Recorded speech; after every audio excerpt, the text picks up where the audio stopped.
দেখো বন্ধুরা, আমি এই 3টে ডিম দিয়ে আজকে পনির করে আলু দিয়ে তরকারি করব। তো কিভাবে করব তোমরা সাথে থাকো, দেখতে পাবে। দেখো, প্রথমে আমি কিন্তু ডিমটাকে ভেঙে নেব।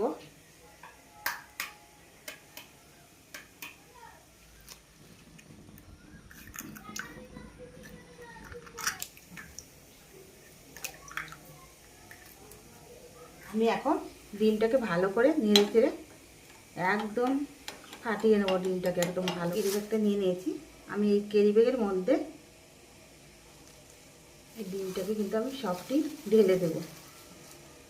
দেখো এইটা এখন দেখো, এই যে জলে, এই যে দেখো আমি কিন্তু হাঁড়িতে কিন্তু জাল উঠে গেছে, জল দেখো ফুটে গেছে জলটা। আমি এখন কিন্তু এই ডিমটা ক্যারি ব্যাগে করে দিয়ে দেবো। দিয়ে দিয়েছি। তো আলুটাকে আমি কিন্তু একটা সিটি পেরে নেব।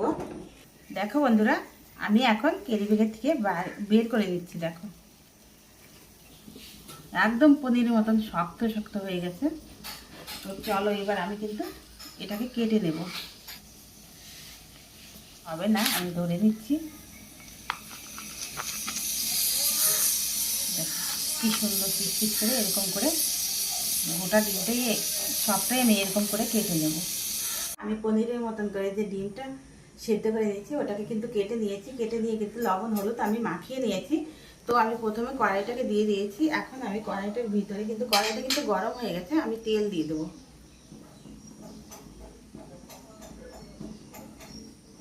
তেলটাকে দিয়ে দিলাম। আমি এখন তেলটাকে নেড়ে চেড়ে দেবো। আমি এই এই ডিম কিন্তু ছেড়ে দেবো। এটা কিন্তু ডিম না, এটা ডিম দিয়ে কিন্তু আমি পনির করেছি। দেখো কি সুন্দর করে আমি ভেজে নিয়েছি, লাল লাল করে কিন্তু আমি ভেজে নিয়েছি, কেননা বেশি কড়া করব না। দেখো আমি এখন কিন্তু তুলে নেব।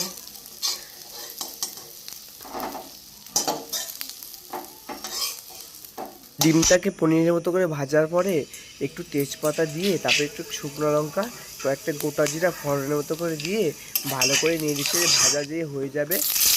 তারপরে মা ওর ভিতরে একটু ক্যাপসিকাম, একটু পেঁয়াজ কুচি দিয়ে, একটু টমেটো কুচি দিয়ে ভালো করে একটু নেড়ে চেড়ে নেবে। ভালো করে একটু লঙ্কা দিয়ে ভালো করে নেওয়ার পরে মা ওর ভিতরে পরিমাণ মতো মা লবণ দিয়ে দিল। লবণ দেওয়ার পরে মা ওর ভিতরে একটু সমস্ত মশলা, জিরে বাটা, পেঁয়াজ বাটা, আদা বাটা, রসুন বাটা দিয়ে ভালো করে মাংসের মতো করে মশলাটাকে কষিয়ে নিল। ওর পরে মা যে সিদ্ধ করে আলু রেখেছিলো, মা সিদ্ধ করে আলুটাকে দিয়ে দিল। দেওয়ার পরে মশলাটাকে মা ভালো করে কষিয়ে নিল।